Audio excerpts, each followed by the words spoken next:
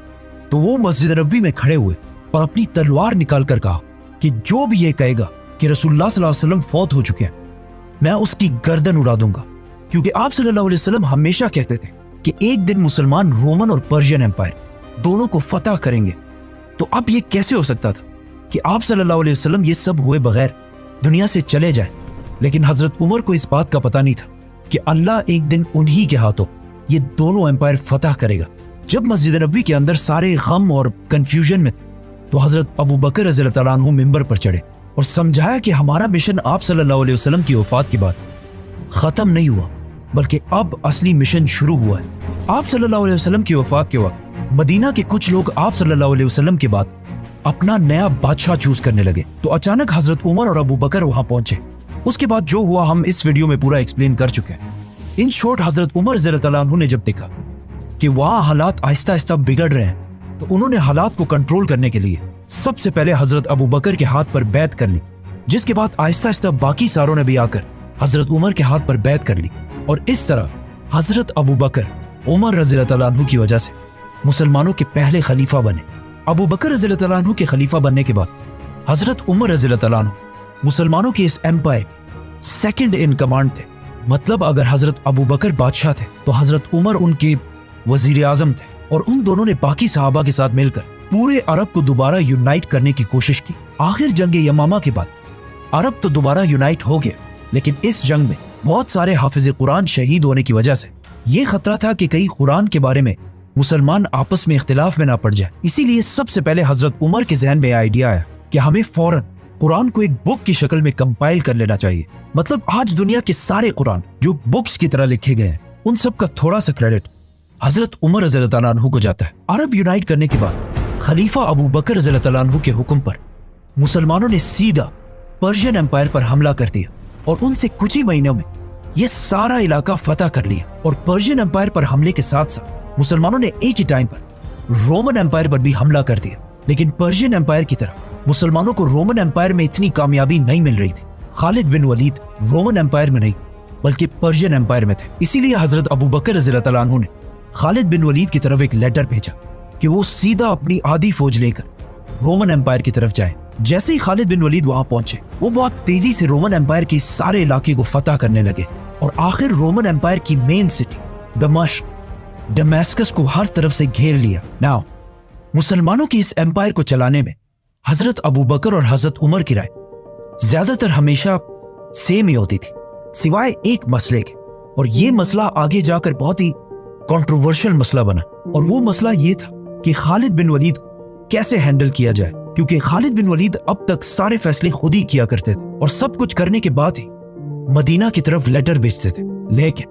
حضرت عمر کو اپنے کزن خالد بن ولید کی یہ عادت بالکل بھی اچھی نہیں لگتی تھی، اسی لیے جب حضرت عمر خلیفہ بنے، انہوں نے کچھ ہی عرصے بعد مسلمانوں کے اس سب سے بڑے جنرل کو اپنے عہدے سے ہٹا دیا، جس پر خالد بن ولید ان سے بہت ناراض ہوئے تھے۔ اس کنٹروورشل مسئلے کو پھر ہم نیکسٹ ویڈیو میں ایکسپلین کریں گے، تو سبسکرائب۔ جیسے ہی مسلمانوں کی فوج یہاں تک پہنچی تو مدینہ میں مسلمانوں کے خلیفہ ابو بکر رضی اللہ تعالیٰ عنہ کی طبیعت بالکل خراب ہو گئی، جسے دیکھ کر انہیں پتا چل گیا کہ یہ اب ان کے دنیا میں آخری دن۔ اسی لیے انہوں نے سارے بڑے صحابہ کو بلایا اور انہیں کہا کہ اب میں اور تمہارا خلیفہ نہیں رہا، تم آپس میں مشورہ کر کے جسے بھی چاہو اپنا نیا خلیفہ سلیکٹ کر دو۔ جس پر صحابہ نے تھوڑا سوچا اور واپس حضرت ابو بکر سے کہا کہ یہ کام ہم آپ کے حوالے کرتے ہیں کہ آپ جس کو بھی صحیح سمجھے اپنے بات اسی کو مسلمانوں کا خلیفہ بنا دیں۔ تو حضرت ابو بکر رضی اللہ تعالیٰ عنہ نے بڑے بڑے صحابہ میں سے ایک ایک کو بلایا اور ان سے پوچھا کہ عمر کے بارے میں تمہاری کیا رائے ہے؟ جس پر ایک صحابی نے کہا کہ یس، حضرت عمر بہت اچھے ہیں لیکن ان کی پرسنالٹی بہت ہی سخت ہے۔ تو حضرت ابو بکر نے حضرت عمر کو ڈیفینڈ کرنے کے لیے کہا کہ عمر صرف اس لیے سخت بنتا ہے کیونکہ وہ مجھے ہمیشہ سافٹ دیکھتا ہے، لیکن جب وہ خود خلیفہ بنے گا تو اس کی پرسنالٹی بالکل بدل جائے گی۔ ان سارے صحابہ سے پوچھنے کے بعد حضرت ابو بکر رضی اللہ تعالیٰ عنہ نے سخت بیماری میں حضرت عثمان کو اپنے پاس بلایا اور انہیں کہا کہ لکھو کہ میں خلیفہ ابو بکر اپنے بعد مسلمانوں کا نیا خلیفہ۔ یہ کہتے ہی اچانک ان کی طبیعت خراب ہو گئی اور وہ بے ہوش ہو گئے، تو حضرت عثمان رضی اللہ تعالیٰ عنہ نے اس سے آگے خود ہی لکھا کہ اپنے بعد نیا خلیفہ عمر کو نامزد کرتا ہوں۔ تھوڑی دیر بعد جب انہیں ہوش آیا تو انہوں نے کہا کہ بالکل ٹھیک کیے، اور سارے بڑے صحابہ کو بلا کر کہا کہ کیا تم سب کو وہ قبول ہوگا جسے میں خلیفہ بناؤں گا؟ تو وہاں سب نے کہا کہ یس، جس پر حضرت ابو بکر رضی اللہ تعالیٰ عنہ نے کہا کہ میں نہ اپنے بعد اپنے بیٹے کو خلیفہ بنا کر جا رہا ہوں اور نہ اپنے خاندان میں سے کسی فرد کو، بلکہ میں اسے خلیفہ بنا رہا ہوں جسے میں سب سے بہتر سمجھتا ہوں، اور وہ ہے عمر بن خطاب۔ ماڈرن ڈیموکریسیز کے علاوہ اگر دنیا کی ساری ہسٹری دیکھی جائے تو ایسا بہت کم ہی ہوا ہے کہ کسی بادشاہ کے مرنے کے بعد اس کا بیٹا یا اس کے خاندان میں سے کوئی بادشاہ نہ بنا۔ جس طرح حضرت عمر کے اسلام قبول کرنے کے بعد مسلمانوں کے حالات مکہ میں بالکل بدل گئے تھے، اسی طرح اب ان کے خلیفہ بننے کے بعد پوری دنیا کی تاریخ ہمیشہ کے لیے بدلنے والی تھی، کیونکہ اگلے صرف چند سالوں میں حضرت عمر رضی اللہ تعالیٰ عنہ نے اتنی بڑی ایمپائر بنائی جو اس سے پہلے دنیا میں کسی کے پاس بھی نہیں تھی، اور اس ایمپائر کو فتح کرنے کے بعد وہاں پر ایک ایسا سسٹم بنایا کہ آج تک 1400 سال بعد بھی ان سارے علاقوں پر مسلمانوں کی حکومت ہے، سوائے ایک چھوٹے سے علاقے house of books, link in description. یہ تھی ویڈیو دا کوہستانی چینل سے جو ہم نے لی تھی، جس پہ ہم نے ریئیکٹ، یعنی ابھی اپنا ویڈیو دیکھی ہے اور اپنا ریئیکشن دینے والے ہیں دا سیکنڈ خلیفہ آف اسلام حضرت عمر ابن الخطاب۔ تو ماشاءاللہ بہت اچھی طرح ایکسپلین کرتے ہیں یہ کوہستانی بھائی، یعنی بہت اچھے طریقے سے، اچھے انداز سے، یعنی ایک ایک لفظ کی نا سمجھ آتی ہے۔ تو بہت اچھی ویڈیو تھی، ہمیں بہت اچھی لگی ہے۔ تو اور یہ ہمارا مقصد زیادہ یہی ہے کہ ہم اسلامی ویڈیو جو بھی لاتے ہیں نا، ان میں یہی مقصد ہمارا ہے، اور میں بار بار ویڈیو میں بتا چکا ہوں، اب بھی بتا رہا ہوں کہ ہم یعنی کہ ایک تو ہمیں دین کا پتہ چلتا ہے کہ ہمارا دین اسلام ہم تک کیسے پہنچا، اور کیا کیا اس میں ہے جو ہمیں معلوم نہیں ہے، تو کوہستانی بھائی کی ویڈیو وغیرہ دیکھتے ہیں، جس کی وجہ سے ہمیں بہت پتہ چلتا ہے۔ تو مجھے بہت اچھی ویڈیو لگی ہے کیسے حضرت عمر سیکنڈ خلیفہ بنے، اور سب سے بڑی بات یہ ہے کہ جب انہوں نے اپنا یعنی شہید ہوئے، اس کے بعد انہوں نے کوئی اپنا یعنی اپنے گھر کا افراد جو ہے نا اس کو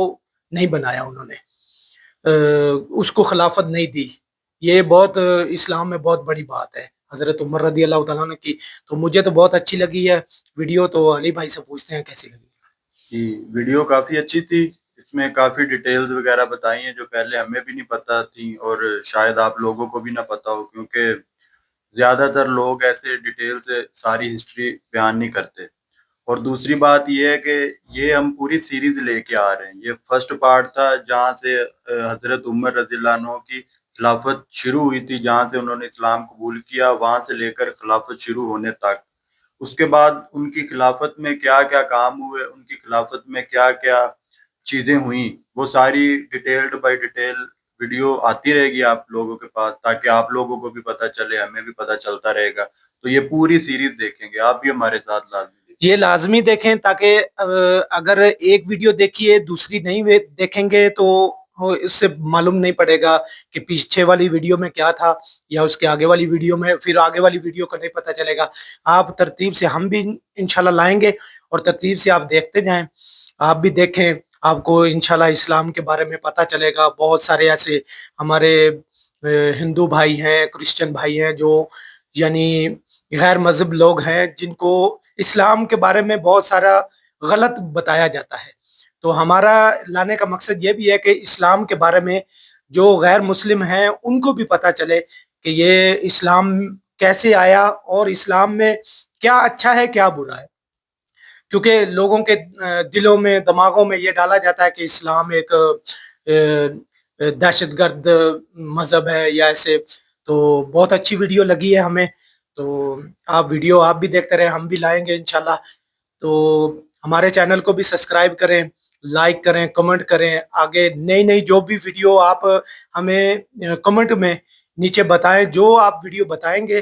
اس پہ ہم ریاکشن کریں گے, ریاکشن دیں گے. کمنٹ وغیرہ لازمی کریں اور ہمارا چینل سبسکرائب کریں. تو آپ لوگوں کا بہت شکریہ. ملتے ہیں پھر نیکسٹ ویڈیو میں. اللہ حافظ.